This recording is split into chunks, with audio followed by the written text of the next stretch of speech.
Salam, selamat pagi saudara-saudaraku. Kita bersyukur kita boleh menikmati pagi hari ini.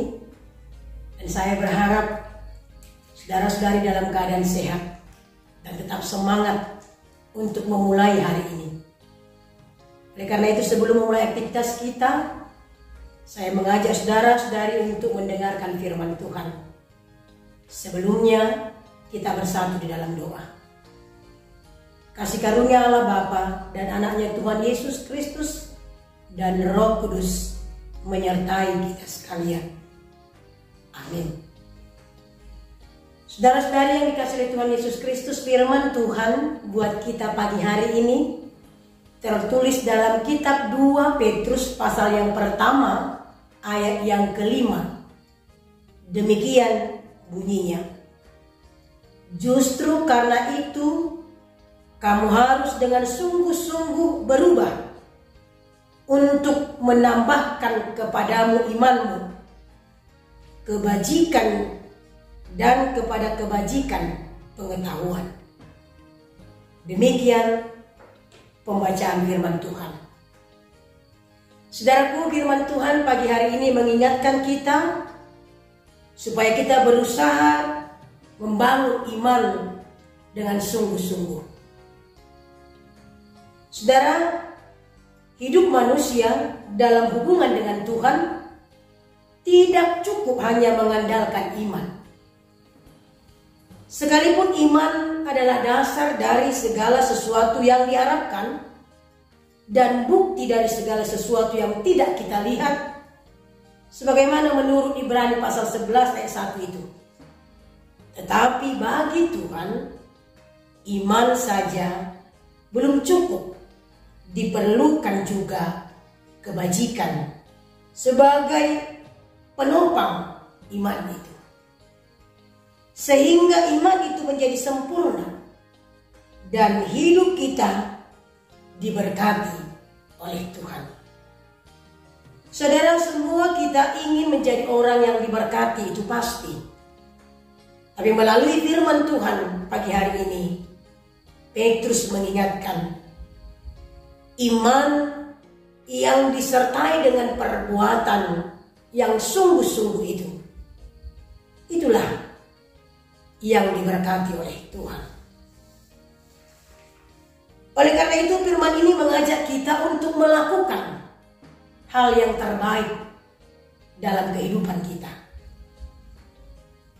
Iman yang disertai dengan kebajikan, itu yang diminta firman Tuhan pagi hari ini. Kebajikan artinya yakni perbuatan yang baik atau kebaikan yang harus kita nyatakan untuk melengkapi iman kita kepada Tuhan sehingga semuanya nampak menjadi sempurna. Saudara-saudaraku, iman itu sangat penting dalam kehidupan orang yang percaya. Itu tidak bisa kita bantah. Tetapi di mata Tuhan, hal yang tidak lebih penting lagi apabila iman itu disertai dengan perbuatan yang baik. Sama dengan apa yang diingatkan oleh Yakobus itu pada Yakobus pasal yang kedua ayat yang ke-17. Karena iman tanpa perbuatan pada hakikatnya adalah mati. Iman dan perbuatan adalah dua hal yang indah di mata Tuhan dan di mata sesama kita. Iman dan perbuatan baik itu harus ditopang dan itu sungguh-sungguh harus dinyatakan dalam kehidupan kita. Pada bagian ini Petrus mengajari kita bahwa iman yang kita miliki itu harus dilengkapi dengan 7 hal. Yang pertama, dia katakan iman itu harus disertai kebajikan. Iman juga harus disertai dengan pengetahuan. Dan iman itu harus juga kita wujud nyatakan dalam penguasaan diri kita. Dan dia juga berbicara bahwa iman itu juga harus kita nyatakan dalam ketekunan, kesalehan kita, kasih dalam persaudaraan, dan kasih kita bagi sesama manusia.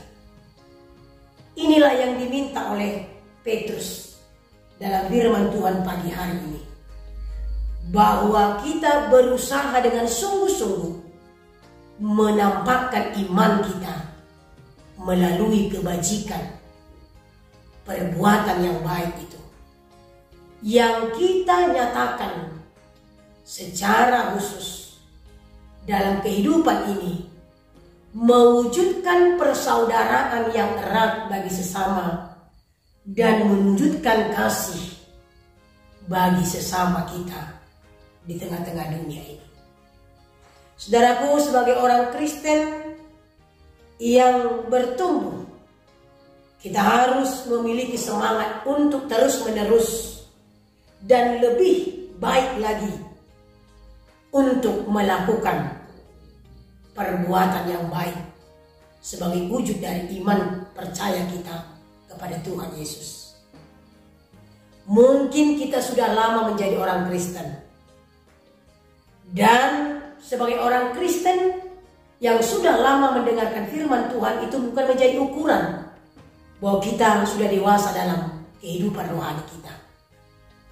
Kedewasaan iman, kedewasaan kerohanian itu terwujud ketika kita sungguh-sungguh menyatakan iman itu dengan perbuatan yang baik kepada sesama kita. Saudaraku, pagi hari ini kita diajak untuk bertumbuh dan berbuat yang baik bagi sesama kita sebagai bukti iman kita kepada Tuhan Yesus. Oleh karena itu, mari melalui firman Tuhan pagi hari ini kita diajak berbuatlah kebaikan untuk mendatangkan sukacita bagi sesamamu dan bagi kemuliaan nama Tuhan. Amin. Kita berdoa. Terima kasih Bapa di sorga, Engkau mengingatkan kami atas iman yang kami miliki kepadamu, yang harus kami nyatakan di dalam perbuatan baik sebagai orang yang berusaha sungguh-sungguh menyatakan iman melalui perbuatan itu. Terima kasih Bapa di surga, Engkau mengajari kami supaya iman kami adalah iman yang berbuah dan bukan iman yang mati, tetapi harus kami wujud nyatakan melalui perbuatan dan tindakan kami. Ajari kami Tuhan mewujud nyatakan iman itu dalam kasih persaudaraan bagi sesama dan mewujudkan kasih di tengah-tengah dunia ini. Terima kasih Bapa di sorga, pakailah kami untuk mewujudkan kasih-Mu di tengah-tengah dunia ini, sebagaimana Engkau telah memanggil kami menjadi anak-anak-Mu yang mewujud nyatakan iman kepadamu. Berkati jemaat-Mu Tuhan, berkati pekerjaan mereka, berikan kami senantiasa kesehatan, sukacita dalam melakukan aktivitas kami dalam satu hari ini. Terima kasih Bapa di sorga. Terimalah doa dan permohonan kami ini yang kami sampaikan dalam nama anak-Mu, Tuhan Juru Selamat kami.